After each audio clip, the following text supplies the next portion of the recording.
kita sudah ada di bagian terakhir dari materi minggu ke-6. Bagian terakhir kita akan membahas tentang berbagai jenis struktur organisasi.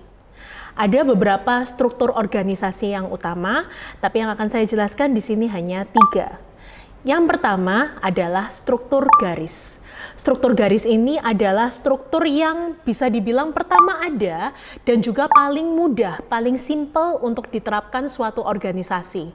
Kenapa dibilang simpel? Karena jelas alur perintah, komunikasi, dan tanggung jawab satu orang itu jelas melapor ke siapa. Contohnya bisa kalian lihat di salindia di halaman ini. Kemudian dari direktur ke manajer ke kepala bagian itu semua sudah jelas alur perintahnya.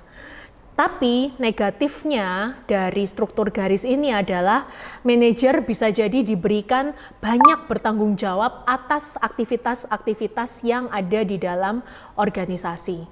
Sehingga sisi positif dari struktur garis ini adalah mudah diterapkan, tapi juga membebani banyak pekerjaan bagi manajer. Struktur yang kedua, sudah ada pengembangan dari struktur garis, yaitu namanya adalah struktur garis dan staf.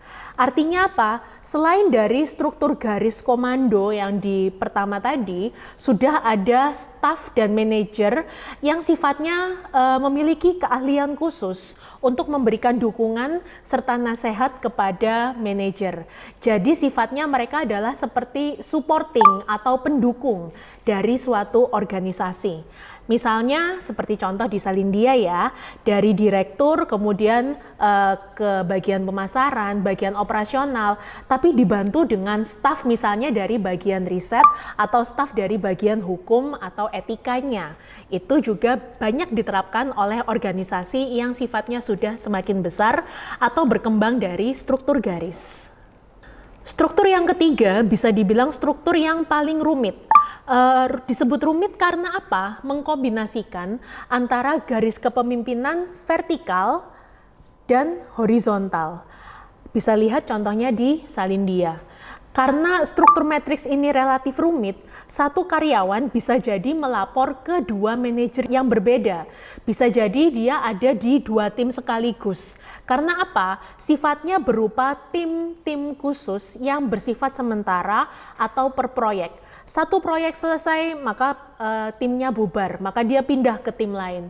Struktur matriks ini banyak digunakan oleh organisasi yang sangat inovatif dan harus beradaptasi terhadap lingkungannya terus-menerus. Sehingga ini adalah struktur organisasi yang paling rumit namun juga paling dibutuhkan di masa sekarang yang penuh dengan tantangan dan perubahan. Di luar dari struktur itu, wajar jika di dalam organisasi dibentuk berbagai tim. Tim yang dibentuk di dalam organisasi juga dibagi menjadi 3. Yang pertama adalah komite ad hoc. Komite ad hoc ini adalah tim yang dibentuk untuk keperluan jangka pendek yang sifatnya spesifik. Jadi misalnya komite ad hoc untuk penutupan akhir tahun, komite ad hoc untuk review gaji pegawai, itu adalah komite ad hoc. Kemudian juga ada komite tetap atau satuan kerja, yaitu tim yang dibentuk secara permanen untuk tugas berulang.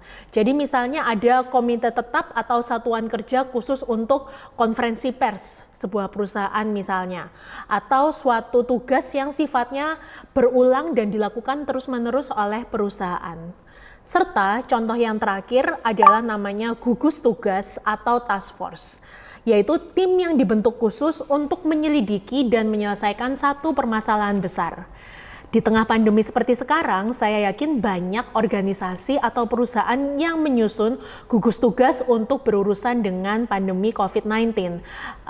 Memastikan karyawannya cek penyakit secara reguler, memastikan karyawannya tetap sehat, hingga merawat karyawan yang sedang sakit. Itu adalah penjelasan dari struktur organisasi.